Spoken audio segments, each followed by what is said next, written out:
ಇವತ್ತು ಶಾಪಿಂದನೇ ವ್ಲಾಗ್ನ ಶುರು ಮಾಡ್ತಾ ಇದ್ದೀನಿ. ಆಗಲೇ ಸಂಜೆ ಆಗೋಗ್ಬಿಟ್ಟಿದೆ. ಇನ್ನೇನು ನಾನು ಮನೆಗೆ ಹೊರಡಬೇಕು. ಇನ್ನು ಅಪ್ಪು ಕೂಡ ಬಂದಿಲ್ಲ. ಅವ್ರು ಬಂದಮೇಲೆ ಹೋಗೋದಾ ಅಥವಾ ಅವ್ರು ಬರೋಕ್ಕಿಂತ ಮುಂಚೆನೇ ಕ್ಲೋಸ್ ಮಾಡ್ಕೊಂಡು ಹೋಗೋದಾ ಅಂತೇಳಿ ಗೊತ್ತಿಲ್ಲ. ಇನ್ನು ಎಷ್ಟು ಗಂಟೆಗೆ ಬರ್ತೀನಿ ಅಂತಲೂ ಅವ್ರು ನನಗೆ ಹೇಳಿಲ್ಲ. ಇನ್ನು ಮನೆಗೆ ಹೋಗುವಾಗ ಸ್ವಲ್ಪ ಹೊರಗಡೆ ಕೂಡ ಹೋಗಬೇಕು. ಯಾಕಂದರೆ ನಾಳೆ ವ್ಯಾಲೆಂಟೈನ್ಸ್ ಡೇ ಇದೆ. ಹಾಗಾಗಿ ಅವ್ರಿಗೇನಾದ್ರೂ ಗಿಫ್ಟ್ ತೊಗೊಂಡು ಹೋಗೋಣ ಅಂತ ಅಂದ್ಕೊಂಡಿದ್ದೀನಿ. ಎರಡು ತಲೆಯಲ್ಲಿದೆ. ಅಂದರೆ ಏನೋ ಒಂದು 2 ವಸ್ತುನ ತೊಗೊಳ್ಬೇಕು ಅಂದ್ಕೊಂಡಿದ್ದೀನಿ. ಅದರಲ್ಲಿ ಯಾವ ತೊಗೊಳ್ಳೋದು ಅಂತೇಳಿ ಇನ್ನೂ ಡಿಸೈಡ್ ಆಗಿಲ್ಲ. ನಾನು ಸ್ವಲ್ಪ ಹೊತ್ತು ಯೋಚನೆ ಮಾಡಿ ಹೋಗುವಾಗ ತಗೊಂಡು ಮನೆಗೆ ಹೋಗಬೇಕು. ಹಾಗೆ ವ್ಲಾಗ್ನು ಕೂಡ ಶುರು ಮಾಡೋಣ ಅಂತ ಅಂದ್ಕೊಂಡು ವ್ಲಾಗ್ನ ಶುರು ಮಾಡಿದ್ದೀನಿ. ಇವತ್ತಿನ ವ್ಲಾಗ್ನ ಪೂರ್ತಿಯಾಗಿ ನೋಡಿ, ನಿಮಗೂ ಕೂಡ ಇಷ್ಟ ಆಗ್ಬೋದು. ಇನ್ನು ಅಪ್ಪು ಬರೋದು ಲೇಟ್ ಆಗ್ಬೋದು ಅಂತ ಅಂದ್ಕೊಂಡು ನಾನು ಹೊರಟ್ಬಿಟ್ಟೆ. ಬರುವಾಗ ಗಿಫ್ಟ್ನು ಕೂಡ ತೊಗೊಂಡು ಮನೆಗೆ ಬರೋ ಅಷ್ಟರಲ್ಲಿ ಒಂದು 5:45 ಹತ್ತತ್ರ ಆಗಿತ್ತು. ಬೆಳಗ್ಗೆ ನಾನು ಅವರೆಕಾಳನ್ನ ಒಣಗಿಸ್ಲಿಕ್ಕೆ ಇಟ್ಟಿದ್ದೆ. ಅದು ಚೆನ್ನಾಗಿ ಒಣ್ಕೊಂಡಿತ್ತು. ಅಂದರೆ ಚಿಲ್ಕವ್ರೆ ಅಂತೀವಿ ನೋಡಿ, ಅದನ್ನು ಕೂಡ ಎತ್ತಿಡ್ತಿದ್ದೀನಿ. ಇದರಲ್ಲಿ ಸ್ವಲ್ಪ ಕೆಟ್ಟೋಗಿರೋ ಕಾಳೆಲ್ಲನೂ ಇತ್ತು. ಅದನ್ನೆಲ್ಲ ಡಿವೈಡ್ ಮಾಡಿ ಒಂದು ಬಾಕ್ಸ್ಗೆ ಹಾಕಿ ಎತ್ತಿಟ್ಕೊಂಡು ಬಿಟ್ರೆ ಒಂದು 3-4 ದಿನ ಮಾಡ್ಕೊಳ್ಬೋದು. ಚೆನ್ನಾಗಿರುತ್ತೆ. ಈ ಸೀಸನ್ ಅಲ್ವಾ, ಈ ಸೀಸನ್ ಇರೋ ಸಮಯದಲ್ಲಿ ಎಲ್ಲನೂ ಕೂಡ ನಾನು ಈ ಥರ ರೆಡಿ ಮಾಡಿ ಇಟ್ಕೊಂಡಿರ್ತೀನಿ. ಅನ್ ಸೀಸನಲ್ಲಿ ಮನೇಲಿ ಸಾಂಬಾರು ಮಾಡ್ಕೊಳ್ಬೋದು ಅಂತ. ಇನ್ನು ರಾತ್ರಿ ಅಡುಗೆಗೆ ಏನು ಮಾಡೋದು ಅಂತೇಳಿ ಯೋಚನೆ ಮಾಡ್ತಿರುವಾಗ ಪಾಲಕ್ ಸೊಪ್ಪು ನೆನಪಾಯಿತು. ಸರಿ, ಅದರಲ್ಲಿ ಏನಾದರೂ ಮಾಡೋಣ ಅಂತ ಹೇಳ್ಬಿಟ್ಟು ಎಲ್ಲನೂ ಕೂಡ ತೆಗಿತಾ ಇದ್ದೀನಿ. ಎಳೆ ಸೊಪ್ಪು ಎಷ್ಟು ಚೆನ್ನಾಗಿತ್ತು ಗೊತ್ತಾ. ಎಲ್ಲ ಪಾಟಲ್ಲೂ ಸ್ವಲ್ಪ ಇತ್ತು. ಎಲ್ಲನೂ ಕೂಡ ಕಲೆಕ್ಟ್ ಮಾಡ್ಕೊಂಡಿದ್ದಕ್ಕೆ ಒಂದಿಷ್ಟು ಸೊಪ್ಪಾಯ್ತು ಇವತ್ತು. ನೋಡಿ, ಇಷ್ಟು ಸೊಪ್ಪು ಸಿಕ್ಕಿದೆ. ಇದು ಈಚೆ ಕಡೆ ತೊಗೊಂಡಿದ್ರೆ ಒಂದು 20 ರೂಪಾಯಿ ಆಗಿರೋದೇನೋ. ದುಡ್ಡಿನ ಪ್ರಶ್ನೆ ಅಲ್ಲ. ಒಂಥರ ಫ್ರೆಶ್ ಆಗಿರೋ ಸೊಪ್ಪು ಸಿಗುತ್ತಾ ಈ ಥರ ನಾವು ಪಾಟ್ಗೆ ಏನಾದರೂ ಹಾಕೊಂಡ್ಬಿಟ್ರೆ. ಅದಲ್ಲದೆ ಈ ಸಲ ಏನಾಯಿತು ಅಂತಂದರೆ, ನಾವು ಒಂದು ಪಾಟ್ಗೆ ಸೀಡ್ಸ್ ಹಾಕ್ತೀವಲ್ಲ, ಸಮಯದಲ್ಲಿ ಏನಾದರೂ ಆ ಕಡೆ ಈ ಕಡೆ ಆರ್ಕೊಂಡು ಏನಾದರೂ ಹೋಗಿ ಬಿದ್ದಿರುತ್ತಲ್ಲ ಪಕ್ಕದ ಪಾಟಲ್ಲಿ, ಅದರಲ್ಲೂ ಕೂಡ ಸೊಪ್ಪು ಬಂದುಬಿಟ್ಟಿತ್ತು. ಎಲ್ಲ ಸೇರಿ ಕಲೆಕ್ಟ್ ಮಾಡಿದಾಗ ಇಷ್ಟು ಸೊಪ್ಪಾಯಿತು. ನನಗೇನೋ ಒಂಥರ ಇದರಲ್ಲಿ ತುಂಬ ಖುಷಿ ಆಗುತ್ತೆ. ಯಾಕಂದರೆ ಫ್ರೆಶ್ ಆಗಿರೋ ಸೊಪ್ಪು ಸಿಗುತ್ತಲ್ಲ, ಅದಕ್ಕೆ ನಾವು ಈಚೆ ಕಡೆ ಎಷ್ಟು ದುಡ್ಡು ಕೊಟ್ಟು ತೊಗೊಂಡ್ರು ಕೂಡ ಫ್ರೆಶ್ ಆಗಿರೋ ಸೊಪ್ಪು, ತರಕಾರಿ, ಹಣ್ಣು ಇದೆಲ್ಲ ಸಿಗೋದು ತೀರಾ ಕಡಿಮೆ. ನಮಗೇನಾದರೂ ಸ್ವಲ್ಪ ಜಾಗ ಇದ್ದಿದ್ರು ನಾನು ಸುಮಾರಷ್ಟು ತರಕಾರಿ ಸೊಪ್ಪೆಲ್ಲ ಬೆಳ್ಕೊಂಡ್ಬಿಡ್ತಿದ್ದೆ. ಮನೆಗೆ ಎಷ್ಟು ಬೇಕು ಅಷ್ಟನ್ನು ಬೆಳ್ಕೊಂಡ್ಬಿಡ್ತಿದ್ದೆ ನಾನು. ನಂಗೆ ಅಷ್ಟೊಂದು ಇಂಟ್ರೆಸ್ಟ್ ಇದರಲ್ಲೆಲ್ಲ. ಏನು ಮಾಡೋದು, ನಮಗೆ ಎಷ್ಟು ಜಾಗ ಇದೆಯೋ ಅದರಲ್ಲೇ ಆದಷ್ಟು ಈ ಥರ ಬೆಳ್ಕೊಳ್ಳಿಕ್ಕೆ ಟ್ರೈ ಮಾಡ್ತಿದ್ದೀನಿ. ಇನ್ನು ಅಪ್ಪುಗೆ ನಾನು ವಾಚೇ ತೊಗೊಂಡು ಬಂದೆ. ಟೈಟಾನಲ್ಲಿ ತೊಗೊಂಡಿದ್ದೀನಿ. 2 ವಸ್ತು ತಲೆಯಲ್ಲಿದೆ ಅಂತ ಹೇಳಿದ್ನಲ್ಲ, ಅದರಲ್ಲಿ ನಾನು ಅಂದ್ಕೊಂಡಿದ್ದು ಸಿಗಲಿಲ್ಲ ನನಗೆ. ಅದನ್ನು ತೊಗೊಳ್ಬೇಕಂದ್ರೆ ಸ್ವಲ್ಪ ಬೇರೆ ಕಡೆ ಹೋಗಿ ತೊಗೋಬೇಕು. ಇವಾಗ ಹೋಗ್ಲಿಕ್ಕೆ ಕೂಡ ಸಮಯ ಇಲ್ಲ. ಹಂಗೆ ಯೋಚನೆ ಮಾಡ್ತಿರುವಾಗ ಬೇರೆ ಏನು ತೊಗೊಳ್ಳಿ ಅಂದಾಗ ವಾಚೇ ಓಕೆ ಅಂತ ಅನ್ನಿಸ್ತು. ಯಾಕಂದರೆ ಅವ್ರ ಹತ್ರ ಒಂದು ವಾಚ್ ಇತ್ತು. ನಾವು 4-5 ವರ್ಷದ ಹಿಂದೆ ತೊಗೊಂಡಿದ್ರು. ಸುಮಾರಷ್ಟು ವಾಚ್ ಇದೆ. ಆದರೆ ಆ ವಾಚು ತುಂಬ ಇಷ್ಟ ಅವ್ರಿಗೆ. ಆ ಡಿಸೈನು ಏನೋ ಗೊತ್ತಿಲ್ಲ, ಅವ್ರು ಯಾವಾಗಲೂ ಜಾಸ್ತಿ ಆ ವಾಚ್ ಹಾಕೊಳ್ಳೋರು. ನಾನು ರೀಸೆಂಟಾಗಿ ಮಿರರ್ ಯೂನಿಟ್ನ ಕ್ಲೀನ್ ಮಾಡ್ತಿರೋ ಸಮಯದಲ್ಲಿ ಕೈ ಜಾರಿ ಕೆಳಗಡೆ ಬೀಳಿಸಿ ಆ ಗ್ಲಾಸ್ನ ಹೊಡೆದಾಕ್ಬಿಟ್ಟಿದ್ದೆ. ಅವರು ಯಾವಾಗಾದರೂ ಹಾಕ್ಸ್ಕೊಳ್ತೀನಿ ಬಿಡು, ಏನಾಗಲ್ಲ ಅಂತ ಹೇಳಿ ಸುಮ್ಮನಾಗಿದ್ರು. ಅದನ್ನ ಹಾಕ್ಸ್ಕೊಳ್ಳೇ ಇಲ್ಲ, ಅವರು ಹಾಕ್ಸ್ಕೊಳ್ಳಿಲ್ಲ, ಇನ್ನು ನಾನು ಹಾಕ್ಸ್ಲಿಕ್ಕೆ ಹೋಗಲಿಲ್ಲ. ಅದೇನೋ ನಂಗೆ ಅದು ಇಷ್ಟ ಆಗಲಿಲ್ಲ. ಅದೇ ಥರ ಸಿಗುತ್ತೋ ಇಲ್ವೋ ಅಂತ ಹೇಳ್ಬಿಟ್ಟು ಸುಮ್ಮನಾದೆ. ಇವಾಗ ಅದು ನೆನಪಾಯಿತು, ಏನಾದ್ರೂ ವಾಚಲ್ಲಿ ಸೇಮ್ ಅದೇ ಥರ ಡಿಸೈನ್ ಸಿಕ್ಕಿದ್ರೆ ಅದನ್ನೇ ತೊಗೊಳ್ಳೋಣ. ಸಿಕ್ಕಿಲ್ಲ ಅಂದರೆ ನೋಡೋಣ, ಬೇರೆ ಏನಾದರೂ ತೊಗೊಳ್ಳೋಣ ಅಂದ್ಕೊಂಡೆ ಹೋದೆ. ಸದ್ಯ ನನಗೆ ಅದೇ ಡಿಸೈನ್ ವಾಚ್ ಸಿಕ್ತು. ಪೂರ್ತಿಯಾಗಿ ಅದೇ ವಾಚ್ ಥರ ಎಲ್ಲ, ಒಂಚೂರು ಚೇಂಜಸ್ ಇದೆ. ಆದರೆ ನೋಡಿದ ತಕ್ಷಣ ಅದೇ ವಾಚ್ ಅಂತ ಅನಿಸುತ್ತೆ. ಅದೇ ಡಿಸೈನು ಸಿಕ್ಕಿದೆ. ಅವ್ರು ತೊಗೊಂಡಿದ್ದು ಸ್ವಲ್ಪ ಕಾಸ್ಟ್ಲಿ ವಾಚ್. ಅದು ನಾನು ಅಷ್ಟು ಕಾಸ್ಟ್ಲಿ ವಾಚ್ ತೊಗೊಂಡು ಬಂದಿಲ್ಲ. ಆದರೆ ಡಿಸೈನ್ ಸೇಮ್ ಇತ್ತಲ್ವಾ, ಡಿಸೈನ್ ನೋಡಿ ಅವರು ಖುಷಿ ಆಗ್ತಾರೇನೋ ಅಂತೇಳಿ ಆ ವಾಚ್ನ ತೊಗೊಂಡಿದ್ದೀನಿ. ನೋಡಬೇಕು, ನಾಳೆ ವಾಚ್ ಕೊಟ್ಟಿದ ತಕ್ಷಣ ಅವ್ರಿಗೆ ಹಳೆ ವಾಚ್ ಅಂತಲೇ ಅನಿಸುತ್ತಾ ಅಥವಾ ಅನಿಸಲ್ವಾ ಅಂತ ಹೇಳ್ಬಿಟ್ಟು ನನಗೇನೋ ನಿಜ ಅವ್ರಿಗೆ ಅದೇ ವಾಚ್ ಥರ ಫೀಲ್ ಆಗುತ್ತೇನೋ ಅಂದ್ಕೊಂಡಿದ್ದೀನಿ. ಗಿಫ್ಟ್ ರ್ಯಾಪ್ ಎಲ್ಲ ಏನು ಮಾಡಿಸೋದು ಬೇಡ, ಹಂಗೆ ತೊಗೊಂಡು ಕೊಡೋಣ ಅಂದ್ಕೊಂಡೆ. ಅವರೇ ಮಾಡಿಕೊಡ್ತೀನಿ ಕೊಡಿ ಅಂತೇಳಿ ಗಿಫ್ಟ್ ರ್ಯಾಪ್ನು ಕೂಡ ಮಾಡಿಕೊಟ್ಟಿದ್ದಾರೆ. ಒಂಥರ ಪುಟ್ಟ ಗಿಫ್ಟು, ಚೆನ್ನಾಗಿದೆ. ಬೆಳಗ್ಗೆ ಕೊಡಬೇಕು, ಖುಷಿ ಆಗ್ತಾರೆ. ಒಟ್ಟಿನಲ್ಲಿ ಅವ್ರು ಎಕ್ಸ್ಪ್ರೆಸ್ ಮಾಡ್ಕೊಂಡಿಲ್ಲ ಅಂದ್ರೂ ಚೆನ್ನಾಗಿದೆ ಅಂತೇಳಿ ಖುಷಿ ಆಗ್ತಾರಲ್ಲ, ಅದು ನನಗೂ ಒಂಥರ ಖುಷಿ. ಇನ್ನು ಈಗ ಅಡುಗೆ ಕೂಡ ಮಾಡ್ಕೊಳ್ಬೇಕು. ಸಿಂಪಲ್ಲಾಗಿ ಈ ಪಾಲಕ್ ಸೊಪ್ಪನ್ನ ಹಾಕ್ಬಿಟ್ಟು ಏನಾದರೂ ಮಾಡ್ತೀನಿ.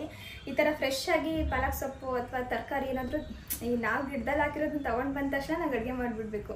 ಆವಾಗ ಅದು ಒಂಥರ ಖುಷಿ ಆಗುತ್ತೆ ಮತ್ತು ಫ್ರೆಶ್ ಅಂತ ಕೂಡ ಅನಿಸುತ್ತೆ. ಮತ್ತೆ ಫ್ರಿಜ್ಜಲ್ಲಿ ಇಟ್ಟರೆ ಪ್ರಯೋಜನ ಇಲ್ಲ. ಹೊರಗಡೆಯಿಂದ ತಂದು ಫ್ರಿಜ್ಜಲ್ಲಿ ಇಡೋದು ಒಂದೇ, ಕಟ್ ಮಾಡಿ ಫ್ರಿಜ್ಜಲ್ಲಿ ಇಡೋದು ಒಂದೇ ಅನ್ನಿಸ್ಬಿಡುತ್ತೆ. ಹಾಗಾಗಿ ಈಗಲೇ ಏನಾದರೂ ಮಾಡ್ಕೊಂಡು ಬಿಡ್ತೀನಿ. ಅದಕ್ಕಿಂತ ಮುಂಚೆ ನನಗೆ ಹಶ್ವಾಗ್ತಾ ಇದೆ, ಏನಾದರೂ ತಿನ್ಕೊಂಡು ಆಮೇಲೆ ಅಡುಗೆ ಕೆಲಸ ಶುರು ಮಾಡ್ಕೊತೀನಿ. ನನಗಿತ್ತೀಚೆಗೆ ತುಂಬಾ ಹಶ್ವಾಗ್ತಿರುತ್ತೆ. ಏನಾದರೂ ಒಂದು ತಿನ್ಬಿಡಬೇಕು, ಹಶ್ವಾಗ್ತಿದೆ ಅಂತ ಅನ್ನಿಸಿದ ತಕ್ಷಣ ತಿನ್ಬಿಡ್ಬೇಕು ನಾನು, ಇಲ್ಲಾಂದರೆ ಸಮಾಧಾನನೇ ಆಗಲ್ಲ. ಸರಿ ಫಸ್ಟು ತಿನ್ಕೊಂಡ್ಬಿಟ್ಟು ಅದಾದಮೇಲೆ ಫ್ರೆಶ್ನಪ್ ಆಗೋಣ ಅಂತೇಳಿ ಸೀದಾ ಅಡುಗೆ ಮನೆಗೆ ಬಂದೆ. ಇನ್ನು ಬೆಳಗ್ಗೆ ನಾನು ಮಜ್ಜಿಗೆ ಸಾಂಬಾರು ಮಾಡಿಟ್ಟಿದ್ದೆ, ಅದು ಇನ್ನು ಸ್ವಲ್ಪ ಮಿಕ್ಕಿತ್ತು, ಅದನ್ನು ಎತ್ತಿಡ್ತಾ ಇದ್ದೀನಿ. ಮಡಿಕೆಲೇ ಇಟ್ಟರೆ ತಂಪಾಗಿರುತ್ತೆ ಅಂತ ಹೇಳ್ಬಿಟ್ಟು ಅದರಲ್ಲೇ ಬಿಟ್ಬಿಟ್ಟಿದ್ದೆ. ಇವಾಗ ಬೌಲ್ಗಾಕಿ ಎತ್ತಿಟ್ಟೆ. ಇನ್ನು ಕಲ್ಲಂಗಡಿ ಹಣ್ಣಿತ್ತು, ಕಲ್ಲಂಗಡಿ ಹಣ್ಣನ್ನ ಕಟ್ ಮಾಡಿಕೊಂಡು ಸ್ವಲ್ಪ ಬ್ಲೂಬೆರೀಸ್ ಇತ್ತು, ಅದನ್ನು ಕೂಡ ಸೇರಿಸ್ಕೊಂಡು ಇವಾಗ ತಿನ್ಕೊಳ್ತಿದ್ದೀನಿ. ಚೆನ್ನಾಗಿರುತ್ತೆ. ಬ್ಲೂಬೆರೀಸ್ ನನಗೆ ಇತ್ತೀಚೆಗೆ ಜಾಸ್ತಿ ಇಷ್ಟ ಆಗ್ತಿದೆ, ಹಾಗಾಗಿ ಯಾವಾಗಲೂ ತಿಂತಾನೆ ಇರ್ತೀನಿ. ಇನ್ನು ತಿನ್ಕೊಂಡು ಇವಾಗ ಫ್ರೆಶ್ನಪ್ ಕೂಡ ಆಗಿಬಿಟ್ಟು ಅದಾದಮೇಲೆ ಅಡುಗೆ ಕೆಲಸ ಶುರು ಮಾಡ್ಕೊಳ್ಳೋಣ ಅಂತೇಳಿ ಶುರು ಮಾಡ್ತಿದ್ದೀನಿ. ನನಗೆ ಇವತ್ತು ನಗು ಬಂದುಬಿಡ್ತು. ಏನಪ್ಪ ಬಂದ ತಕ್ಷಣ ಮುಖನೂ ತೊಳಿದೇನೆ ತಿಂತಾ ಕೂತಿದ್ದೀನಲ್ಲ ಅಂತೇಳಿ. ಒಂದೊಂದು ಸಲ ಏನೋ ಮಾಡಲಿಕ್ಕಾಗಲ್ಲ, ಅಷ್ಟು ಹಶ್ವಾಗ್ಬಿಡುತ್ತೆ. ಏನಾದರೂ ಫಸ್ಟು ತಿನ್ಬಿಡೋಣ, ಅದಾದಮೇಲೆ ಮಿಕ್ಕಿದ ಕೆಲಸ ಮಾಡ್ಕೊಳ್ಳೋಣ ಅಂತೇಳಿ ಇವತ್ತು ನನಗೆ ಹಂಗೆ ಆಗಿದ್ದು. ಇನ್ನು ರಾತ್ರಿ ಊಟಕ್ಕೆ ಪಾಲಕ್ ಸೊಪ್ಪನ್ನ ತೆಗೆದಿದ್ನಲ್ಲ, ಅದರಲ್ಲಿ ಸ್ವಲ್ಪ ಪಾಲಕ್ ಪಚ್ಚಡಿ ಅಂತಾರೆ ಅಥವಾ ಗೊಜ್ಜು ಅಂತಾರೆ, ಅದನ್ನು ಮಾಡ್ಕೊಳ್ಳೋಣ. ಅದ್ರ ಜೊತೆಗೆ ದೋಸೆ ಮಾಡಿಬಿಡೋಣ ಅಂತೇಳಿ ರೆಡಿ ಮಾಡ್ಕೊತಾ ಇದ್ದೀನಿ. ಬೇಗ ಆಗೋಗ್ಬಿಡುತ್ತೆ ಅಂತ ಹೇಳ್ಬಿಟ್ಟು. ಪಾಲಕ್ ಸೊಪ್ಪು ನೋಡಿ ಎಷ್ಟು ಫ್ರೆಶ್ ಆಗಿ ಎಷ್ಟು ಚೆನ್ನಾಗಿದೆ ಅಂತ. ಮೊದಲು ನಾನು ಈ ಪಾಲಕ್ ಪಚ್ಚಡಿ ಮಾಡ್ಕೊಳ್ಳಿಕ್ಕೆ ಒಂದು ಮಿಕ್ಸರ್ ಜಾರ್ಗೆ ಒಂದು 4ರಿಂದ 5 ಇಲಕ್ಲು ಬೆಳ್ಳುಳ್ಳಿ, 1-2 ಈರುಳ್ಳಿ, 1 ಸ್ಪೂನ್ ಆಗೋವಷ್ಟು ಜೀರಿಗೆ, 1 ಸ್ಪೂನ್ ಆಗೋವಷ್ಟು ಅಚ್ಕಾರದ ಪುಡಿ, ಸ್ವಲ್ಪ ಹುಣಸೆಹಣ್ಣು ಅಂದರೆ ಒಂದು ನಿಂಬೆಹಣ್ಣು ಗಾತ್ರದಲ್ಲಿ ಒಂದು 1/4 ಭಾಗದಷ್ಟು ತೊಗೊಂಡ್ರೆ ಸಾಕು. ಇಷ್ಟನ್ನು ಹಾಕಿ ಗ್ರೈಂಡ್ ಮಾಡ್ಕೊತಾ ಇದ್ದೀನಿ. ಮೆಣಸಿನ್ಕಾಯಿ ಪೌಡರ್ನ ಇವಾಗ ಹಾಕೋದ್ರಿಂದ ಒಂದು ಒಳ್ಳೆ ಕಲರ್ ಬರುತ್ತೆ, ಹಾಗಾಗಿ ಈಗಲೇ ಹಾಕಿ ಗ್ರೈಂಡ್ ಮಾಡ್ಕೊಂಡ್ಬಿಟ್ಟೆ. ಇವಾಗ ಒಂದು ಕಡಾಯಿನ ಬಿಸಿ ಮಾಡಲಿಕ್ಕೆ ಇಟ್ಬಿಟ್ಟು ಅದಕ್ಕೆ ನಾನು 1 ಸ್ಪೂನ್ ಆಗುವಷ್ಟು ಎಣ್ಣೆನ ಸೇರಿಸ್ತಾ ಇದ್ದೀನಿ. ಜೊತೆಗೆ ಒಂದು ಅರ್ಧ ಸ್ಪೂನ್ ಆಗುವಷ್ಟು ಸಾಸಿವೆ, ಒಂದು ಅರ್ಧ ಸ್ಪೂನ್ ಜೀರಿಗೆ, ಹಾಗೆ ಒಂದು ಅರ್ಧ ಸ್ಪೂನ್ ಉದ್ದಿನ ಬೇಳೆ ಹಾಕಿದ್ದೀನಿ. ಜೊತೆ ಕಡಲೆಬೇಳೆ ಕೂಡ ಹಾಕೋಬೋದು, ಮನೇಲಿ ಖಾಲಿಯಾಗಿತ್ತು ಹಂಗಾಗಿ ಹಾಕಲಿಲ್ಲ. ಹಾಗೆ 1-2 ಬ್ಯಾಡಗಿ ಮೆಣಸಿನ್ಕಾಯಿ, ಸ್ವಲ್ಪ ಕರಿಬೇವಿನ ಸೊಪ್ಪು, ಇಷ್ಟನ್ನು ಹಾಕ್ಬಿಟ್ಟು ರುಬ್ಬಿರೋ ಮಸಾಲೆ ಇರುತ್ತಲ್ಲ ಅದನ್ನು ಸೇರಿಸ್ಕೊಂಡು ಎಣ್ಣೆಯಲ್ಲಿ 1-2 ನಿಮಿಷ ಫ್ರೈ ಮಾಡ್ಕೊತಾ ಇದ್ದೀನಿ. ಈ ಸಮಯದಲ್ಲಿ ಸ್ವಲ್ಪ ಉಪ್ಪು ಕೂಡ ಸೇರಿಸ್ಕೊಂಡು ಫ್ರೈ ಮಾಡ್ಬೋದು. ನಾನು ಈಗಲೇ ಸೇರಿಸ್ಬಿಟ್ಟೆ. ಇದ್ರದ್ದು ಒಂಚೂರು ಹಸಿ ವಾಸನೆ ಹೋಯಿತು ಅಂತ ಅಂದಿದ್ದಾದಮೇಲೆ ಬೆಳ್ಳುಳ್ಳಿನ ಹಾಕ್ಕೊಳ್ತಾ ಇರೋದು. ಬೆಳ್ಳುಳ್ಳಿ 2 ಇಲಕ್ಲನ್ನ ಸಣ್ಣದಾಗಿ ಕಟ್ ಮಾಡಿ ಸೇರಿಸ್ಕೊತಿದ್ದೀನಿ. ಚೆನ್ನಾಗಿರುತ್ತೆ. ಮೊದಲು ಹಾಕೋದಕ್ಕಿಂತ ಈ ಥರ ಹಾಕ್ಕೊಂಡ್ರೆ ನಂಗೆ ಇಷ್ಟ ಆಗುತ್ತೆ, ಹಾಗಾಗಿ ಇವಾಗ ಸೇರಿಸಿದ್ದೀನಿ. ಹಾಗೆ ಸ್ವಲ್ಪ ಮಿಕ್ಸಿದು ಜಾರ್ ತೊಳೆದಿದ್ದು ನೀರಿರುತ್ತಲ್ಲ ಅದನ್ನು ಕೂಡ ಇದಕ್ಕೆ ಸೇರಿಸ್ಕೊಂಡ್ಬಿಟ್ಟು ಚೆನ್ನಾಗಿ ಕುದಿಸ್ಕೊತಾ ಇದ್ದೀನಿ. ಲೋ ಫ್ಲೇಮಲ್ಲಿ ಮಾಡ್ಕೊಳ್ಬೇಕು. ಒಂದು ಕುದಿ ಬಂದಮೇಲೆ ಇದು ಈ ಥರ ಎಣ್ಣೆ ಎಲ್ಲ ಬಿಟ್ಕೊಳುತ್ತೆ. ಈ ಸಮಯದಲ್ಲಿ ಕಟ್ ಮಾಡಿ ಇಟ್ಕೊಂಡಿರೋ ಪಾಲಕ್ ಸೊಪ್ಪನ್ನ ಸೇರಿಸ್ಕೊಳ್ಬೇಕಾಗತ್ತೆ. ಪಾಲಕ್ ಸೊಪ್ಪನ್ನ ಸೇರಿಸ್ಬಿಟ್ಟು ಚೆನ್ನಾಗಿ ಮಿಕ್ಸ್ ಮಾಡಿಕೊಂಡು ಮತ್ತೆ ಲಿಡ್ನ ಕ್ಲೋಸ್ ಮಾಡಿ ಒಂದು 2ರಿಂದ 3 ನಿಮಿಷ ಚೆನ್ನಾಗಿ ಬೇಯಿಸ್ಕೊಳ್ಬೇಕು. ಆ ಪಾಲಕ್ ಸೊಪ್ಪೆಲ್ಲ ಸಾಫ್ಟ್ ಆಗುತ್ತೆ, ಆ ಮಸಾಲೆಗೆ ಚೆನ್ನಾಗಿ ಹೊಂದ್ಕೊಳುತ್ತೆ.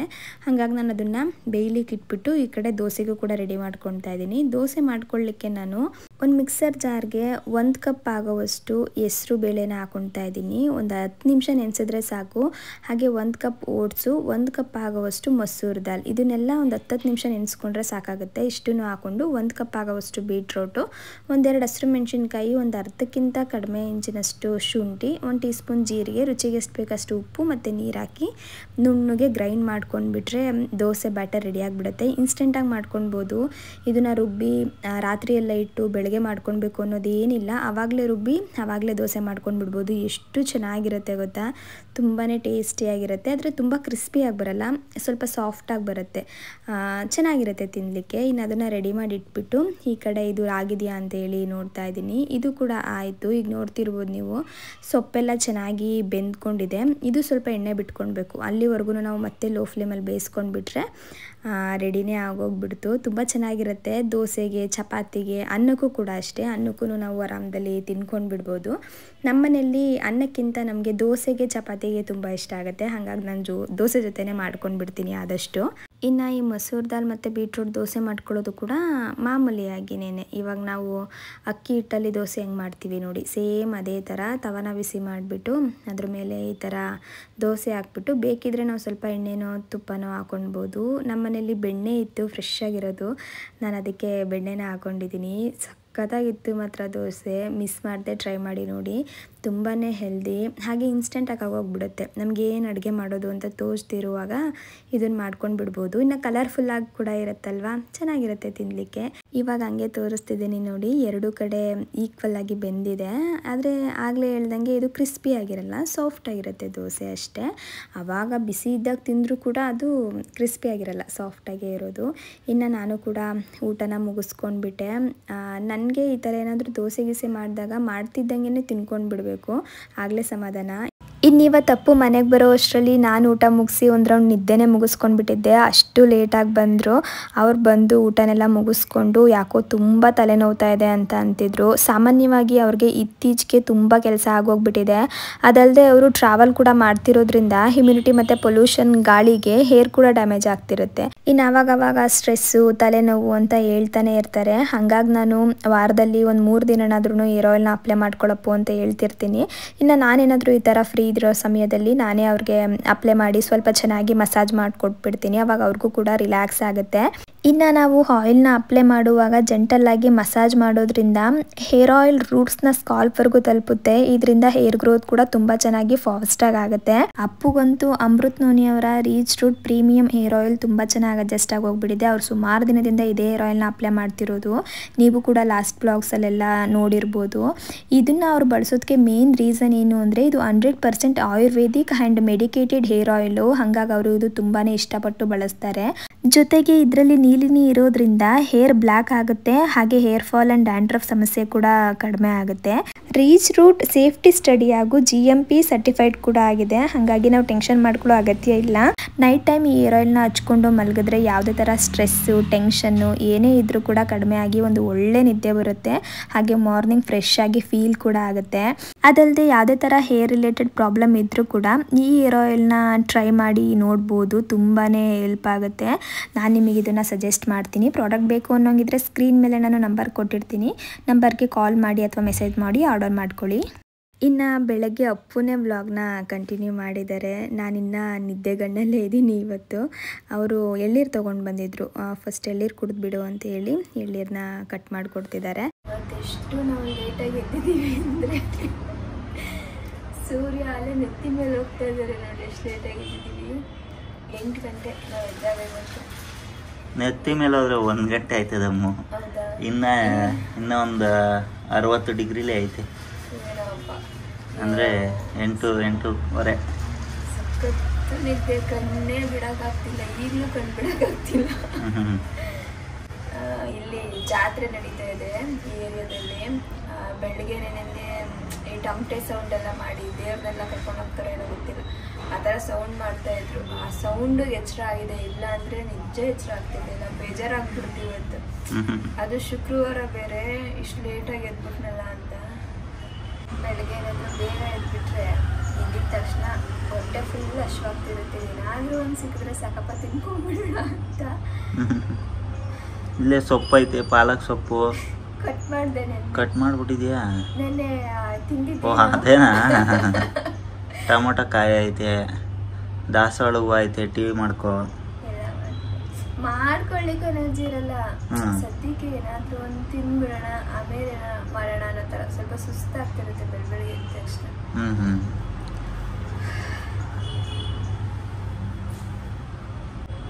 ಏನಿಗೆ ಇದು ಕೊಡಲ್ವಾ ನಮಗೆ ಗಿಫ್ಟು? ವ್ಯಾಲೆಂಟೈನ್ಸ್ ಡೇ ಹೇಳ್ಬಿಟ್ಟು ಇಸ್ಕೊಳ್ತಿದ್ದಾರೆ. ನಾನು ನಿನಗೆ ಮೊದಲೇ ತಂದಿದ್ದೀನಲ್ಲ.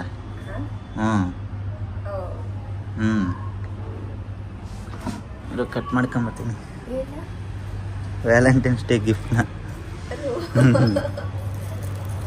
Happy Valentine's day. Thank you. Happy Valentine's Day. ನೆನ್ನೆನೇ ಅರಳಿತ್ತು ಇದು. ಮೂಸ್ಬೇಡ, ಧೂಳು. ನಂಗೆ ಹಿಂಗೆ ಗಿಡದಲ್ಲಿ ಹೋಗ್ಬಿಟ್ಟ ಕಟ್ ಮಾಡಬಾರ್ದು, ಸಖತ್ ಬೇಜಾರಾಗುತ್ತೆ. ಅದು ಒಂದೊಂದೇ ಎಲೆ ಉದ್ರೋಯ್ತದೆ, ಜಾಸ್ತಿ ಇದಾಗ್ಬಿಟ್ಟು. ರೋಸ್ ಗುಲ್ಕಂಡ್ ಮಾಡ್ತೀನಿ ಕಂಬಿಡು. ಒಂದೇ ಅಂದ್ರೆ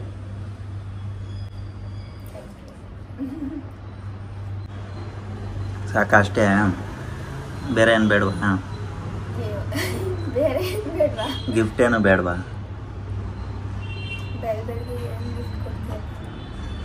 ಅಲ್ಲಿ ಹಿಂದೆಗಡೆ ಒಂದು ಚೀಲ ಐತೆ ಎತ್ಕೊ.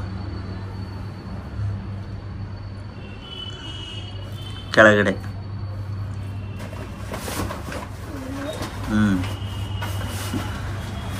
ಬಲಗೈಲಿ ಹೇಳಿ ಈ ಕಡೆಯಿಂದ. ಹಾಂ ಹೇಳ್ಕೊ.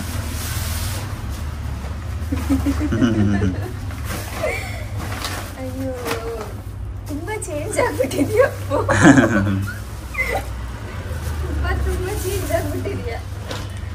ಅದು ಬೇರೆ ಹುಡುಗಿಗೆ ಕೊಡೋಕ್ಕೆ ತಂದಿದ್ದು, ಸಿಗ್ಲಿಲ್ಲ, ಅದಕ್ಕೆ ನಮ್ಮ ಹುಡುಗಿಗೆ ಕೊಡೋಣ ಅಂತ. ಬೇರೆ ಹುಡುಗಿ ಸಿಗ್ಲಿಲ್ವಾ?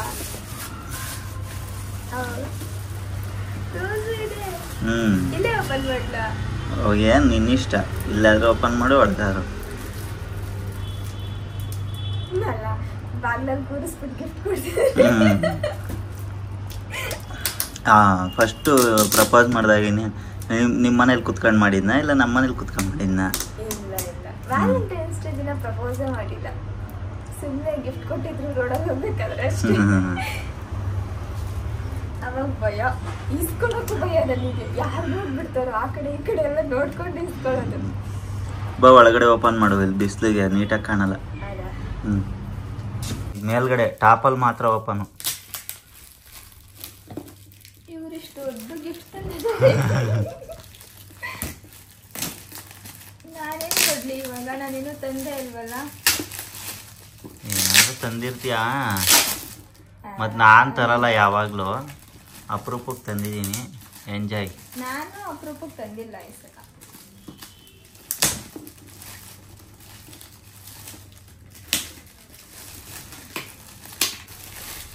ಹಂಗೆ ಬಾಕ್ಸ್ ಮಾತ್ರ ಅಲ್ಲೇ ಮೇಲ್ಗಡೆ ಮಾತ್ರ ಓಪನ್ ಮಾಡಬೇಕು. ಹಾಂ ಏನು ಅನ್ನಲ್ಲ, ನೀನು ತೆಗಿಯಮ್ಮ. ಹಾಂ ಓಪನ್ ಮಾಡ್ದಾ? ಹಾಂ ಒಂದೊಂದೇ ಎತ್ಕೋ ಕೈಗೆ. ಸ್ಪೀಕರ್ ಬಾಕ್ಸ್ ತಂದಿರೋದು. ಸಾಕು ಅಷ್ಟೇ. ಹಾಂ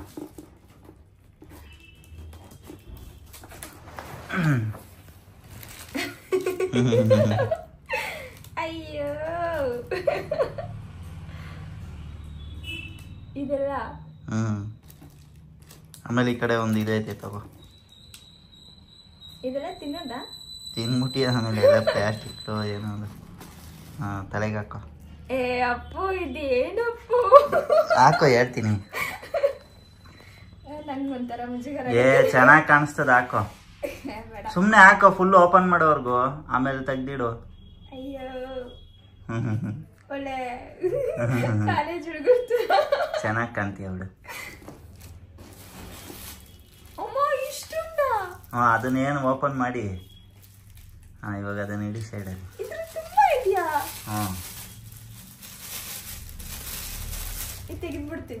ಏನಾಗಲ್ಲ, ಚೆನ್ನಾಗಿ ಕಾಣಿಸ್ತಾ ಇದೆಯಾ.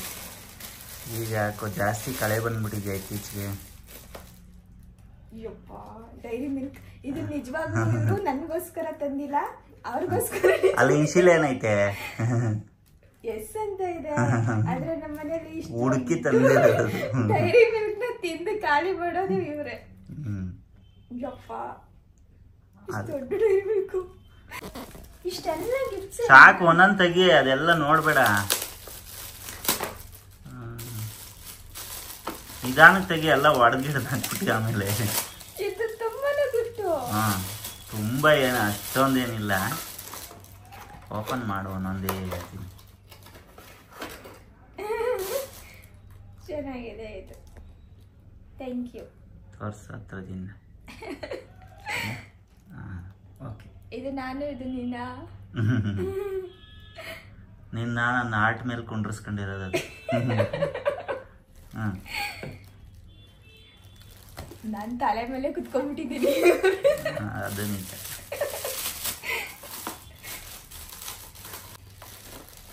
ಗಾಬರಿ ಮಾತಾಡುವಾಗ ಎನರ್ಜಿನೇ ಇರಲ್ಲ. ಈಗ ನೋಡಿ ಏನು ಫಾಸ್ಟ್ ಗಾಬರಿ. ನಿಧಾನಕ್ಕೆ. ಇಷ್ಟೊಂದು ಗಿಫ್ಟು ಅಂತ. ಚೆನ್ನಾಗಿದೆ. ಒಳಗಡೆ 2 ಆಟ ಐತೆ ನೋಡು, ನಂದೊಂದು ನಿಂದೊಂದು. ಹಿಂಗೆ ಉಲ್ಟಾ ಮಾಡು, ಉಲ್ಟಾ. ಇದೇನು? ಅದು ಏನಿಲ್ಲ, ಹಂಗೆ ಓಪನ್ ಮಾಡ. ಇದೆಲ್ಲ ನಾನು ಎಲ್ಲಿಟ್ಕೊಳ್ಳಿ? ಎಲ್ಲ ಮೆಮೊರೀಸ್ ಇಟ್ಕೋ. ಅಯ್ಯೋ ಎಷ್ಟು ಕ್ಯೂಟ್ ಆಗಿದೆ ಇದು.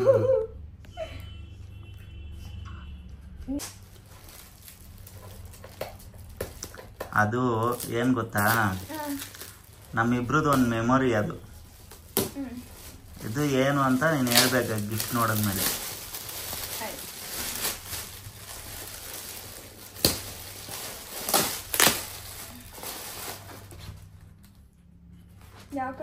ಯಾವ ಕಡೆ ಅದು ಓಪನ್ ಮಾಡಿ.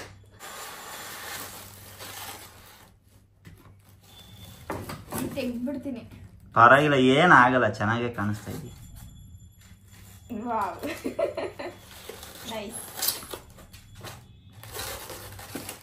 ಚೆನ್ನಾಗಿದೆ. ತೋರ್ಸತ್ರಿದಿಂದ ಇದೇನು ಮೆಮೊರೀಸ್ ನಂಗೆ ಗೊತ್ತಾಗ್ತಿಲ್ಲ. ಈ ತರ ಎಲ್ಲಿ ಕೂತಿದ್ದ ನಾವು ಕಡಪಕಲ್ ಮೇಲೆ? ಎಲ್ಲಿ ಕೂತಿದ್ದ? ಈ ತರ ಎಲ್ಲಿ ಕೂತಿದ್ದು ನಾವು? ಏನಪ್ಪ ನೆನಪಾಗ್ತಿಲ್ಲ. ನಂದಿ ಹಿಲ್ಸ್ಗೆ ಹೋಗಿದ್ದೋ ಜ್ಞಾಪನ ಆಯ್ತಾ? ಹಾ, ಅಲ್ಲಿ ಟಾಪಲ್ಲಿ ಚೇರ್ಗಳು ಇಟ್ಟಿದ್ರು ನೋಡು ಕುತ್ಕೊಳಕ್ಕೆ, ವ್ಯೂಸ್ ನೋಡಕ್ಕೆ. ಅಲ್ಲಿ ಕೂತಿರ್ಲಿಲ್ವಾ ಸೇಮ್ ಹಿಂಗೇನೆ? ಅದು ಮದ್ವೆ ಆದ್ಮೇಲೆ ಕೂತಿದ್ದು. ಅದೇನೇ, ಆದ್ರೂ ಫಸ್ಟ್ ಟೈಮ್ ತಾನೇ ಹೋಗಿದ್ದ ಅಲ್ಲಿಗೆ.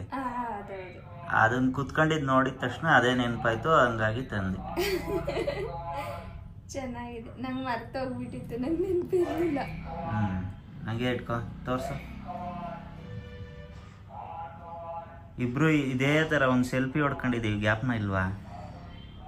ಕುತ್ಕೊಂಡು. ಅದು ಪಿಂಕ್ ಕಲರ್ ಡ್ರೆಸ್ ನಂದು.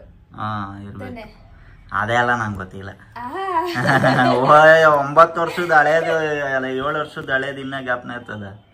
ಒಟ್ನಲ್ಲಿ ಪಿಂಕ್ ಕಲರ್ ಡ್ರೆಸ್ ಮದ್ವೆ ಸ್ಟಾರ್ಟಿಂಗ್ ಅಲ್ಲೇನೋ ಹೋಗಿದ್ದು ತಾನೆ? ಹೌದು. ಅವಾಗ ಹೋಗಿ ಬಂದಿದ್ದು. ಇವ್ರು ಇಷ್ಟೊಂದೆಲ್ಲ ಸ್ಪೆಷಲ್ ಆಗಿ ಪ್ಯಾಕ್ ಮಾಡಿ ಎಲ್ಲ ತಂದ್ಕೊಟ್ಟಿದ್ದಾರೆ. ನಾನು ಹಂಗೆಲ್ಲ ಪ್ಯಾಕಿಂಗ್ ಏನೂ ಮಾಡಿಲ್ಲ. ನನ್ನ ಗಿಫ್ಟ್ ತೋರಿಸ್ಬಿಡ್ತೀನಿ, ಒಂದು ನಿಮಿಷ ಇದು ತೆಗ್ದ್ಬಿಡ್ತೀನಿ. ನಾನು ಇಷ್ಟಪಟ್ಟು ನಿಂದು ಇಷ್ಟು ದೊಡ್ಡ ಗಿಫ್ಟು. ಇದು ಪಕ್ಕ ನನ್ನ ಟೈಮ್, ಇದು ನನ್ನ ಟೈಮ್ ಚೇಂಜ್ ಆಗಲಿ ಅಂತ ಏನೋ ತಂದಿದ್ಯಾ? ಇಲ್ಲ, ಬೇರೆ ಏನು. ಗೋಲ್ಡ್. ಗೋಲ್ಡಾ? ಚಾನ್ಸೇ ಇಲ್ಲ. ಏನಕ್ಕೆ ಅಲ್ಲ ಅನ್ಸ್ಕೊಂಡಿದ್ದು? ಕಾಣಿಸ್ಲಿ ಎಲ್ಲಾರು. ನನಗೆ ಅದೇ ಇಷ್ಟ. ನೀನು ಎಷ್ಟು ದೊಡ್ಡ ಗಿಫ್ಟ್ ಕೊಟ್ರೆ ಅಂತ ಹೇಳಿ ಇದು ಇಷ್ಟ ನನಗೆ.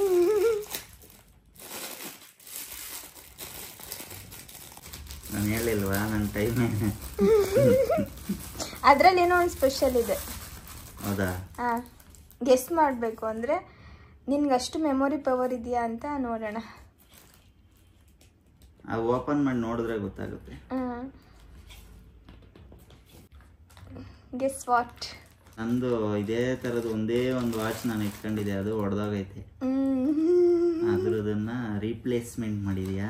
ಹೌದು, ಇವ್ರ ಫೇವ್ರೇಟ್ ವಾಚ್ ಅದು. ನಾನೇ ಹೊಡೆದಾಕ್ಬಿಟ್ಟಿದ್ದೆ. ಚೆನ್ನಾಗೈತೆ. ಅದೇ ಥರ ಇದೆಯಾ? ಸೇಮ್ ಹಂಗೆ ಐತೆ, ಆದರೆ ಇದು ಮಾತ್ರ ವೈಟ್ ಚೇಂಜ್ ಅಲ್ಲ? Thank you.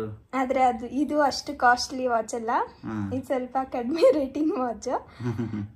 ಡಿಸೈನ್ ಅದೇ ಥರ ಇತ್ತಲ್ಲ. ರೇಟ್ ಎಷ್ಟಾದ್ರೆ ನಮ್ಮ ಟೈಮ್ ತೋರಿಸ್ತದ ಕರೆಕ್ಟಾಗಿ. ಮತ್ತೆ ಇಷ್ಟ ಆಯ್ತಾ ಡಿಸೈನು? ಅಷ್ಟೇ ಸಾಕು. ಅವ್ರು ಅವಾಗ ನಾನು ಹೊಡ್ದಾಕ್ದಾಗ ಫೀಲ್ ಮಾಡ್ಕೊಂಡ್ಬಿಟ್ಟಿದ್ರು, ಆದರೆ ತೋರಿಸ್ಕೊಂಡಿರ್ಲಿಲ್ಲ. ಬಿಡಿ ಏನಾಗಲ್ಲ, ಅದು ಗ್ಲಾಸ್ ತಾನೇ ಹಾಕ್ಸ್ಕೊಳ್ಬೋದು ಅಂತ. ಈ ಕರಿ ಕೈಗೆ ಬಿಡಿ ವಾಚು ಕಟ್ ಮಾಡಿಸ್ಬೇಕದು ಚೈನು? ಇಲ್ಲ ಇಲ್ಲ, ಹಿಂಗೆ ಹಾಕೋಣದು. ಹೌದಾ? ಇಷ್ಟ ಆಯ್ತಾ? ನಮ್ಮ valentine's day. Happy Valentine's day. Thank you. Same to you. ನಿನಗೆ ಖುಷಿ ಆಯ್ತಾ? ನನಗೂ ಖುಷಿ ಆಯ್ತಪ್ಪ. ಏನಾದ್ರು ಡಿಫ್ರೆಂಟಾಗಿ ಕೊಡಬೇಕು ಅನಿಸ್ತು. ಆಮೇಲೆ 9 ವರ್ಷ ಆಯ್ತಲ್ವಾ, ಏನಾದ್ರು ಎಷ್ಟೊಂದು ಗಿಫ್ಟ್ ಕೊಡೋಣ ಅಂತ ಈಗ ಲೆಕ್ಕ ಹಾಕೊಳ್ಳೋಣ. 1 2 3 4 5 6 7 8 9 ಸರಿ ಆಯ್ತಾ? ಆಯ್ತು, 9 ವರ್ಷಕ್ಕೆ 9 ಗಿಫ್ಟ್ ಕೊಟ್ಟಿದ್ದಾರೆ. ಕೊಟ್ಟಿದ್ಯಾ? ನಾನು ನಿಜ ಇಷ್ಟೊಂದೆಲ್ಲ ಯೋಚನೆ ಮಾಡಲಿಲ್ಲ. ನನಗದು ವಾಚ್ ಹೊಡೆದೋಗಿತ್ತಲ್ಲ, ನಾನು ಇನ್ನೂ ಬೇರೆ ಏನೋ ತಗೊಳ್ಳೋಣ ಅಂದ್ಕೊಂಡಿದ್ದೆ, ಆದರೆ ನಂಗೆ ಅದು ಸಿಗಲಿಲ್ಲ. ಸರಿ, ವಾಚ್ ಹೊಡೆದೋಗಿತ್ತಲ್ಲ, ಇದನ್ನೇ ಕೊಡೋಣ, ಖುಷಿ ಆಗ್ಬೋದು ಅಂತ ಅಂದ್ಕೊಂಡೆ. ಖುಷಿ ಆಯ್ತಲ್ಲ, ಸಾಕು.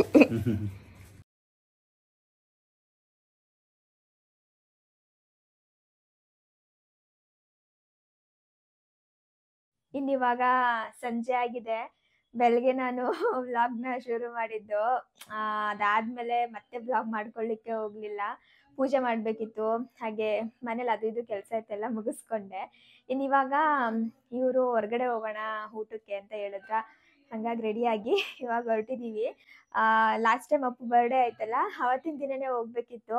ಅವತ್ತು ಹೋಗಿರಲಿಲ್ಲ, ಇಲ್ಲ ಸಂಜೆ ಆಗೇ ಹೋಗ್ಬಿಡ್ತಲ್ಲ, ಎಲ್ಲ ಕೆಲಸ ಮುಗಿಸೋ ಅಷ್ಟರಲ್ಲಿ, ಹಂಗಾಗಿ ಹೋಗ್ಲಿಕ್ಕೆ ಆಗಿರಲಿಲ್ಲ. ಸರಿ, ಇವತ್ತಾದರೂ ಕರ್ಕೊಂಡು ಹೋಗ್ತೀನಿ, ಹೋಗೋಣ ಅಂತೇಳಿ ಮಧ್ಯಾಹ್ನ ಹೇಳಿದ್ರು. ಆಮೇಲೆ ಸರಿ ಅಂದ್ಬಿಟ್ಟು ಇವಾಗ ರೆಡಿಯಾಗಿ ಹೊರಟಿದ್ದೀವಿ. ಇನ್ನು ನಾವು ವೀರೂಸ್ ರೆಸಾರ್ಟ್ಗೆ ಬಂದಿದ್ದು. ಇದಕ್ಕೆ ನಾವು ಮೊದಲೇ ಒಂದು ಸಲ ಬಂದಿದ್ದೀವಿ. ನಾನು ಅಪ್ಪು ಲಾಸ್ಟ್ ಇಯರ್ ಆ್ಯನಿವರ್ಸರಿ ಸಮಯದಲ್ಲೇನೋ ಬಂದಿದ್ದು. ಅದಾದಮೇಲೆ ಇವತ್ತೇ ಬರ್ತಿರೋದು. ನಮಗೆ ಇದು ಸ್ವಲ್ಪ ಹತ್ರ ಆಗುತ್ತೆ, ಅದಲ್ಲದೆ ಅಲ್ಲಿ ಬೋಟು ಎಲ್ಲ ಇರುತ್ತಲ್ವ, ಒಂಥರ ಚೆನ್ನಾಗಿರುತ್ತೆ ನೋಡಲಿಕ್ಕೆ ಅಂತ ಹೇಳ್ಬಿಟ್ಟು ಇಲ್ಲಿಗೆ ಬಂದಿದ್ದು. ಇನ್ನು ಊಟಕ್ಕೆ ಏನಾದರೂ ಆರ್ಡ್ರ್ ಮಾಡೋಣ ಅಂತೇಳಿ ಆರ್ಡರ್ ಮಾಡ್ತಾಯಿದ್ದಾರೆ. ಈ ಕಡೆ ವ್ಯಾಲೆಂಟೈನ್ಸ್ ಡೇ ಅಲ್ವಾ ಇವತ್ತು, ಹಾಗಾಗಿ ಸಾಂಗು ಮತ್ತು ಡ್ಯಾನ್ಸು ಏನೇನೋ ನಡೀತಾ ಇತ್ತು. ಸುಕೃತಿ ಅಂತೂ ಆ ಸಾಂಗ್ ಕೇಳಿಕೊಂಡು ಟೇಬಲ್ ಮೇಲೆ ಕುಣಿತಿದ್ಲು. ಅಷ್ಟು ಒಳ್ಳೊಳ್ಳೆ ಸಾಂಗ್ಸ್ನ ಅವರೇ ಆಡ್ತಾಯಿದ್ರು, ಪ್ಲೇ ಮಾಡಿರಲಿಲ್ಲ, ಅವರೇ ಆಡ್ತಿದ್ರು. ಅಪ್ಪು ಮೇಲೆ ಕುಣಿಬೇಡ ಬಾ, ನಾವಿಲ್ಲೇ ಡ್ಯಾನ್ಸ್ ಮಾಡೋಣ ಅಂತೇಳಿ ಅವರು ಜೊತೆಗೆ ಸೇರಿಕೊಂಡು ಡ್ಯಾನ್ಸ್ ಮಾಡ್ತಿದ್ದಾರೆ. ಇನ್ನು ಊಟಕ್ಕೆ ಕಲ್ಮಿ ಕಬಾಬ್ ಏನೋ ತೊಗೊಂಡಿದ್ರು, ಇದ್ರ ಜೊತೆಗೆ ಫಿಶ್ ತವಾ ಫ್ರೈ, ಹಾಗೆ ಇನ್ನೊಂದು ಏನೋ ಇದು ಕೃಷ್ಣನ ಆರ್ಡರ್ ಮಾಡಿದ್ರು, ನಂಗೆ ಅದ್ರ ಹೆಸರು ಮರ್ತೋಗ್ಬಿಟ್ಟಿದೆ. ಇದು ಚೆನ್ನಾಗಿರುತ್ತೆ ಅಂತೇಳಿ ಇದೊಂದು ಚಿಕನ್ ತೊಗೊಂಡಿದ್ರು. ಇನ್ನು ನನಗೆ ರೈಸ್ ತಿನ್ಬೇಕನ್ನಿಸ್ತಿತ್ತು, ಹಾಗಾಗಿ ಸ್ವಲ್ಪ ಬಿರಿಯಾನಿ ರೈಸ್ನ ತೊಗೊಂಡು ಹಾಗೆ ಪೆಪ್ಪರ್ ಚಿಕನ್ನು ಕೂಡ ತೊಗೊಂಡ್ರು. ಸುಕೃತಿಗೆ ಇದು ಯಾವ ಊಟನೂ ಅಷ್ಟು ಇಷ್ಟ ಆಗಲಿಲ್ಲ ಆಯಿತಾ. ಅವಳಿಗೆ ಇಷ್ಟ ಆಗೋದು ಅಂದರೆ ಐಸ್ ಕ್ರೀಮ್ ಬಂದ ತಕ್ಷಣ ಎಷ್ಟು ಎಕ್ಸೈಟ್ ಆಗಿದ್ಲು ಅಂದರೆ, ನಾನು ಸುಮ್ಮನೆ ಅವಳನ್ನ ಕಾಡ್ಸೋಣ ಅಂತ ಹೇಳ್ಬಿಟ್ಟು ಇದೆಲ್ಲ ನಮಗೇನೇನೇ ನಿನಗಲ್ಲ ಅಂತೇಳಿ ಎತ್ತಿಟ್ಕೊಳ್ತಾ ಇದ್ದೆ. ಅವಳು ಬಿಡ್ತಿರ್ಲಿಲ್ಲ, ಬೇಕು ಬೇಕು ಅಂತೇಳಿ ಎಷ್ಟು ಹಠ ಮಾಡಿ ನೋಡ್ತಿದ್ದಾಳೆ ನೋಡಿ. ಅವಳಿಗೆ ಪಿಂಕ್ ಕಲರ್ ಐಸ್ ಕ್ರೀಮೇ ಬೇಕಂತೆ. ಹೆಣ್ಮಕ್ಳಿಗೆ ಪಿಂಕ್ ಇಷ್ಟೊಂದು ಇಷ್ಟ ಆಗುತ್ತೆ ಅಂತ ನಾನು ನಿಜ ಅಂದ್ಕೊಂಡಿರಲಿಲ್ಲ. ಅವಳ ಬಟ್ಟೆ ಮತ್ತು ಏನೇ ಆಗಿರ್ಬೋದು ಎಲ್ಲನೂ ಅವಳಿಗೆ ಪಿಂಕೆ. ಮೊದಲು ವೆನಿಲಾ ಫ್ಲೇವರ್ ಏನೋ ಆರ್ಡರ್ ಮಾಡಿದ್ರ, ಅದು ಬೇಡ ಅಂತ ಹೇಳ್ಬಿಟ್ಟು ನನಗೆ ಪಿಂಕ್ ಕಲರ್ ಐಸ್ ಕ್ರೀಮೇ ಬೇಕು ಅಂತ ಪಿಂಕೆ ತಗೋತಿದ್ದಾಳೆ, ಸ್ಟ್ರಾಬೆರಿ ಫ್ಲೇವರ್ದು. ಇನ್ನು ಊಟ ಎಲ್ಲ ಮುಗಿಸ್ಕೊಂಡು ನಾವು ಊಟ ಮುಗಿಸೋ ಅಷ್ಟರಲ್ಲಿ ಅಲ್ಲಿ ಜನ ಎಲ್ಲ ಖಾಲಿ ಆಗಿಬಿಟ್ಟಿದ್ರು. ಹಾಗಾಗಿ ಖಾಲಿ ಇತ್ತಲ್ಲ, ನಾವು ಕೂಡ ಹೋಗಿ ಸ್ವಲ್ಪ ಹೊತ್ತು ಅಲ್ಲಿ ಟೈಮ್ ಸ್ಪೆಂಡ್ ಮಾಡೋಣ ಅಂಥೇಳಿ ಬೋಟ್ ಹತ್ರ ಬಂದಿದ್ದೀವಿ. ನನಗೆ ಆ ಪ್ಲೇಸ್ ಸಖತ್ ಇಷ್ಟ. ಲಾಸ್ಟ್ ಟೈಮ್ ಬಂದಾಗಲೂ ಅಷ್ಟೇ ತುಂಬಾ ಇಷ್ಟ ಆಗಿತ್ತು, ಯಾಕಂದರೆ ಅಲ್ಲಿ ಮರಳೆಲ್ಲ ಹಾಕಿದಾರ. ಮಕ್ಕಳ ಜೊತೆ ಏನಾದರೂ ಹೋಗ್ಬಿಟ್ರೆ ಚೆನ್ನಾಗಿ ಆಟ ಆಡ್ಬೋದು, ಅಲ್ಲಿ ಆರಾಮಾಗಿ ಸಮಯ ಕಳೆದ್ಬಿಡ್ಬೋದು. ಸುಕೃತಿಗಂತೂ ಆ ಮರಳನ್ನ ನೋಡಿ ಸಖತ್ ಖುಷಿ ಆಗಿಬಿಡ್ತು. ನಾವು ಲಾಸ್ಟ್ ಟೈಮ್ ಟ್ರಿಪ್ ಹೋದಾಗ ಮರಳು ಬೋಟು ಎಲ್ಲ ಇತ್ತಲ್ಲ, ಇಲ್ಲೂ ಸೇಮ್ ಅದೇ ಥರ ಇರೋದು ನೋಡಿ ತುಂಬ ಖುಷಿ ಪಡ್ತಿದ್ಲು. ಇನ್ನು ನಮಗೂ ಖುಷಿ ಆಗ್ತಿತ್ತು. ಸ್ವಲ್ಪ ಹೊತ್ತು ಅಲ್ಲೇ ಕುತ್ಕೊಂಡಿದ್ದು. ಅಪ್ಪು ಊಟ ಮಾಡಿದ ತಕ್ಷಣ ಹೊರಟ್ಬಿಡೋಣ, ಟೈಮ್ ಆಗುತ್ತೆ ಅಂತೇಳಿ ಹೊರಡಿಸಿದ್ರು, ಆದರೆ ನಾವೇ ಹೋಗಿರಲಿಲ್ಲ. ನನಗೇನೆಂದರೆ ಈ ಥರ ಏನಾದರೂ ನಾವು ಈಚೆ ಕಡೆ ಹೋದಾಗ ಏನಾದರೂ ಒಂದು ಸ್ವಲ್ಪ ಚೆನ್ನಾಗಿರೋ ಥರ ಡೆಕೋರೇಷನ್ ಏನಾದರೂ ಮಾಡಿದಾಗ ಅಲ್ಲಿ ಸ್ವಲ್ಪ ಹೊತ್ತು ಸಮಯ ಕಳಿಬೇಕು ಅನಿಸ್ತಿರುತ್ತೆ. ಹೋಗೋದೇ ಅಪರೂಪ ಅಲ್ವಾ, ಹೋಗಿದ್ದ ಸಮಯದಲ್ಲಿ ಚೆನ್ನಾಗಿ ಎಂಜಾಯ್ ಮಾಡ್ಕೊಂಡು ಬರಬೇಕು. ಸುಮ್ಮನೆ ಊಟ ಮುಗಿಸ್ಕೊಂಡು ಮನೆಗೆ ಬಂದುಬಿಟ್ರೆ ಏನು ಚೆನ್ನಾಗಿರುತ್ತೆ ಅಂತ ನನಗೆ ಅನಿಸ್ತಿರುತ್ತೆ. ಅದರಲ್ಲೂ ಸುಕೃತಿ ಇದ್ದಾಗಂತೂ ಅವಳು ತುಂಬ ಚೆನ್ನಾಗಿ ಎಂಜಾಯ್ ಮಾಡಬೇಕು, ಹೋಗಿದ್ದಕ್ಕೂ ಅವಳಿಗೆ ಬೇಜಾರಾಗಬಾರ್ದು ಅನ್ನೋ ಥರ. ಹಾಗಾಗಿ ಸ್ವಲ್ಪ ಹೊತ್ತು ಇದ್ದಿದ್ದು. ಇನ್ನು ಇವತ್ತಿನ ವ್ಲಾಗ್ನು ಕೂಡ ನಾನು ಇಲ್ಲಿಗೇ ಎಂಡ್ ಮಾಡ್ತಾಯಿದ್ದೀನಿ. ವ್ಲಾಗ್ನ ನೀವು ಪೂರ್ತಿಯಾಗಿ ನೋಡಿರ್ತೀರ ಅನ್ಕೋತೀನಿ. ಪೂರ್ತಿಯಾಗಿ ವ್ಲಾಗ್ ನೋಡಿದರೆ ಪ್ಲೀಸ್ ಒಂದು ಲೈಕ್ ಮಾಡಿ, ಹಾಗೆ ಇನ್ನೂ ಯಾರಾದರೂ ನನ್ನ ಚಾನಲ್ನ ಸಬ್ಸ್ಕ್ರೈಬ್ ಮಾಡದೆ ನೋಡ್ತಿದ್ರೆ ಸಬ್ಸ್ಕ್ರೈಬ್ ಮಾಡ್ಕೊಂಡು ಕೂಡ ನೋಡಿ ಆಯಿತಾ. ನೆಕ್ಸ್ಟ್ ವ್ಲಾಗಲ್ಲಿ ಮತ್ತೆ ಸಿಗ್ತೀನಿ. ಟೇಕ್ ಕೇರ್, ಬಾಯ್.